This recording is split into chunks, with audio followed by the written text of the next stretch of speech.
Selamat siang. Assalamualaikum warahmatullahi wabarakatuh. Jadi teman-teman, sejarah sudah membuktikan bahwa pemuda itu selalu menjadi penggerak cerita dari setiap peradaban. Setiap peradaban ada pemuda di situ yang menggerakkan ceritanya. Dulu kita tahu ada pemuda-pemuda di dalam kisah Al-Kahfi. Kemudian dilanjutkan lagi di tahun 1928 ada pemuda-pemuda di dalam kisah Sumpah Pemuda gitu.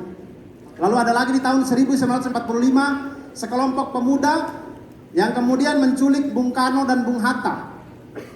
Diculik untuk dituntut memproklamirkan kemerdekaan Indonesia tanggal 17 Agustus 1945. Di setiap cerita, pasti di setiap keputusan-keputusan penting yang bersejarah ada pemudanya tuh. Selalu begitu.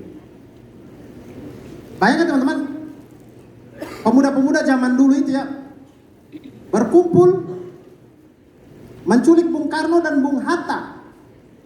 Maksud saya kalau kita sekarang ini berkumpul ya, pemuda-pemuda zaman sekarang kalau berkumpul apa sih paling jauh yang kita lakukan? Paling pencuri ayam. Iya kan? Kriminal yang paling jauh kita lakukan ya paling pencuri ayam, balap motor. Pemuda zaman dulu berkumpul culik orang.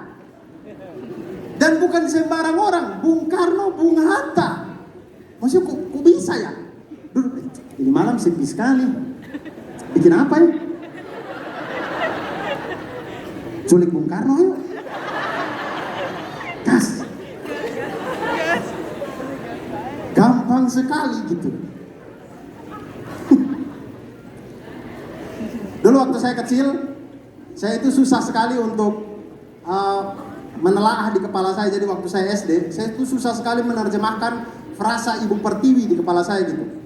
Kayak Ibu Pertiwi itu apa saya tidak tahu di masa saya SD, karena kayak Ibu Pertiwi itu seperti saya membayangkan ada sesosok raksasa besar gitu yang kemudian dia melahirkan pulau-pulau di Indonesia. Bayangan saya waktu kecil gitu. Jadi mungkin ya Ibu Pertiwi itu mungkin saja ada seorang mama dukun yang bantu dia melahirkan begitu. Mama dukunya datang, kemudian yang Ibu Per, ini panggilan akrab Ibu Pertiwi ya teman-teman. Ibu Per. Jadi Ibu Per, tarik napas dalam-dalam. Ya sedikit lagi Ibu, kuat-kuat tarik napas terus. Terus Ibu, iya kepalanya sudah keluar, sedikit lagi, ya Sumatera. Sumatera lahir. Dan itu pulau yang paling susah lahir karena gunungnya paling banyak. Itu Ibu Pertiwi sampai robek-robek tuh. Susah. Dan mungkin setelah itu Pulau Jawa lahir, Kalimantan lahir, Sulawesi lahir. Lalu pulau-pulau di bagian Indonesia Timur tuh lahir paling terakhir tuh. Ya Ibu Per, tarik nafas dalam-dalam. Sedikit lagi Ibu, sedikit lagi terus. Terus bisa Ibu, bisa. Oke, tarik nafas. Ya kepalanya sudah keluar. Iya, listrik mati.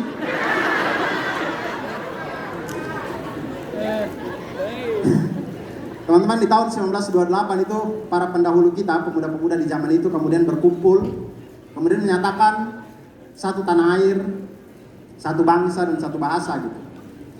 Dan buah dari itu semua harusnya kita itu harusnya tidak ada lagi diskriminasi antar sesama anak bangsa. Karena kita sudah hatam dengan itu. Kita tuh dari lahir itu memang sudah beda, teman-teman. Terlalu banyak suku, ras, agama, dan golongan di Indonesia ini. Dan dari kita lahir kita tahu itu. Harusnya kita itu juga sudah hatam masalah perbedaan itu. Toleransi itu seharusnya sudah mengalir dalam darah dan napas kita gitu. Tidak perlu lagi orang Indonesia bicara soal toleransi. Kita bertoleransi sepanjang hidup kita. Makanya saya suka tidak percaya kalau ada politisi yang tiba-tiba jualan toleransi. Buat apa gitu?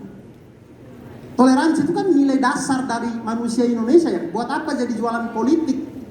Itu ibarat kita ikut lomba masak yang diuji adalah kemampuan menyalakan kompor. Itu hal basic gitu. Sebobrok apa manusia Indonesia sampai tidak bisa toleransi gitu. Atau jangan-jangan sifat-sifat intoleran itu memang sengaja ditumbuhkan agar bisa menjadi jualan dari politisi-politisi yang miskin ide tentang Indonesia gitu. Jangan-jangan. Kita semua ini pernah didiskriminasi teman-teman. Saya yakin sekali kita semua yang berkumpul malam hari ini lagi saking gelapnya ya. Siang hari ini menjelang sore ini saya yakin kita semua ini pernah didiskriminasi gitu. Tentu dengan cara yang berbeda-beda, dengan peristiwa yang berbeda-beda. Tapi kita semua memang pernah didiskriminasi dan memang seperti itulah kehidupan. Kita harus didiskriminasi dulu untuk kita jadi orang kuat gitu. Memang kita harus sakit biar tubuh kita bikin antibody. Kita harus melalui peristiwa-peristiwa pahit untuk kita jadi kuat gitu. Saya dulu waktu di Malang, pertama kali saya kuliah di Malang. Jadi saya dari SMA, kemudian SMA di Kupang, kemudian saya pertama kali merantau kuliah di Malang. Waktu saya kuliah di Malang itu, saya pernah dicap sebagai orang mahasiswa yang kurang ajar oleh salah satu dosen gitu. Kemudian saya dikasih nilai C. Saya tanya kepada dosennya, "Pak, kenapa saya dikasih nilai C?" Dibilang karena saya tidak sopan.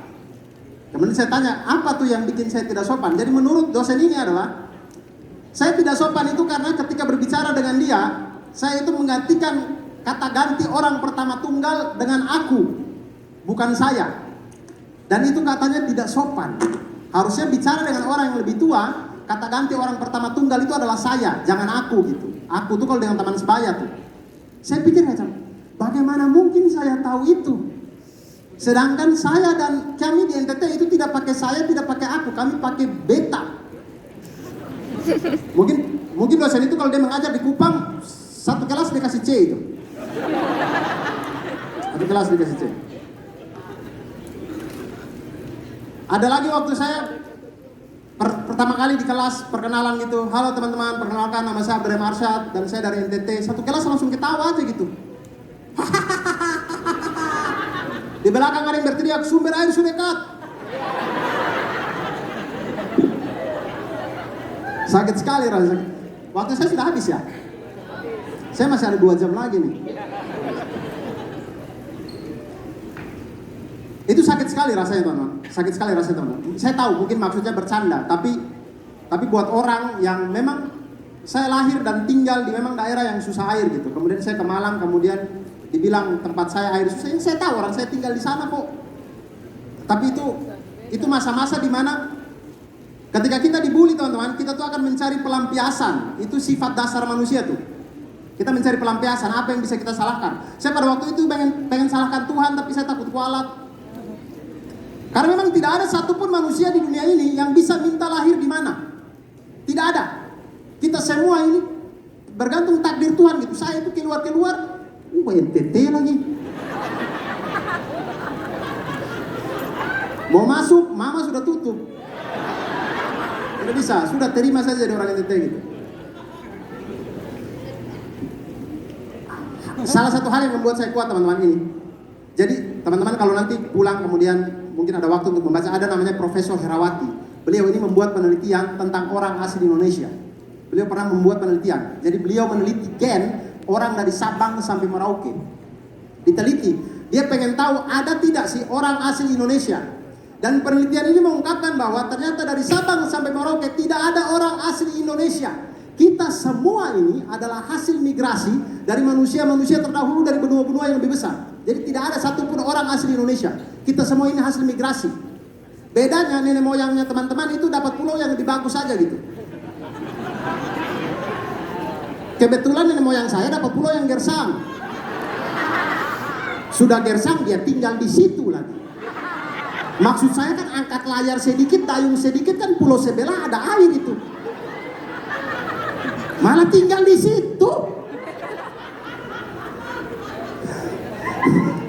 Pernah di kelas lain kemudian saya ubah logat karena saya malu sekali pada waktu itu. Jadi saya ubah logat gitu.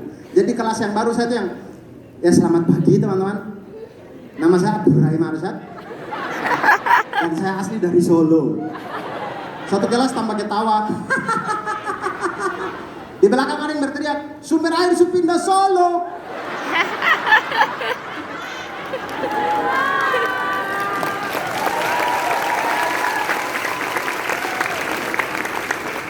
Terakhir dari saya teman-teman, jangan mau dicerai-beraikan oleh politik. Jangan mau dicerai-beraikan oleh politik. Jangan mau. Karena satu-satunya warisannya Belanda yang terus dipegang oleh orang-orang mental penjajah di Indonesia adalah politik divide et impera. Mereka pegang itu sampai sekarang tuh, politik adu domba. Mereka sengaja agar kita itu tidak bersatu, kita berkelahi, agar mereka buat apapun, kita tidak sadar gitu. Kalaupun kita sadar, kita tidak bisa buat apa-apa karena kita tidak bersatu. Itu yang selalu mereka lakukan sampai detik ini. Maka jangan mau dipecah belah oleh politik teman-teman. Tapi hal yang beruntungnya atau hal yang bagusnya adalah teman-teman, sejarah juga sudah membuktikan bahwa ketika pemuda-pemuda itu bersatu, tidak ada satupun kekuatan di dunia ini yang tidak bisa dikalahkan oleh para pemuda. Semuanya pasti kalah. Saya Abdul Arsyad, terima kasih. Selamat siang teman-teman semuanya. Wassalamualaikum warahmatullahi wabarakatuh. Waalaikumsalam warahmatullahi wabarakatuh. Terima kasih. Terima kasih. Abdul Arsyad.